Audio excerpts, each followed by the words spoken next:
এসে আমাদের সাথে সবার সাথে ঈদ করবে। এখন আমরা আসছি, শ্বশুরও আসছে, আল্লাহ ওনার ভুল ত্রুটিগুলো ক্ষমা করে দিক, ভালো কবুল করে নিক। আপনারা অবশ্যই ওনাকে ক্ষমা করে দেবেন, আর আল্লাহ আমাদের কবুল করুন।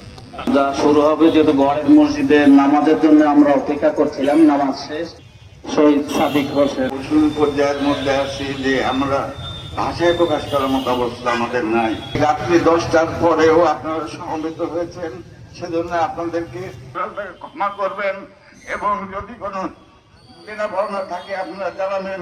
পরিবার থেকে কেউ মনে ব্যথা পাক এরকম আমরা কখনোই চাইনি। তারপরেও আমাদের যে কষ্ট, এই কষ্ট কোনোদিন ভিতরে দোয়াগুলো পারলে ভিতরে দোয়াগুলো করবে। আল্লাহু আকবার।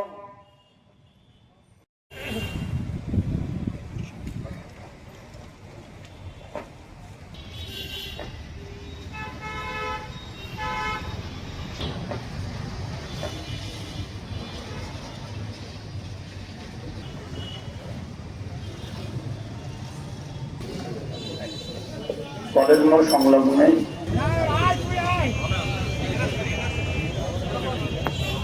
ভিতরে বেড়াবো না, সাইকেল নিতে সময় লাগবে।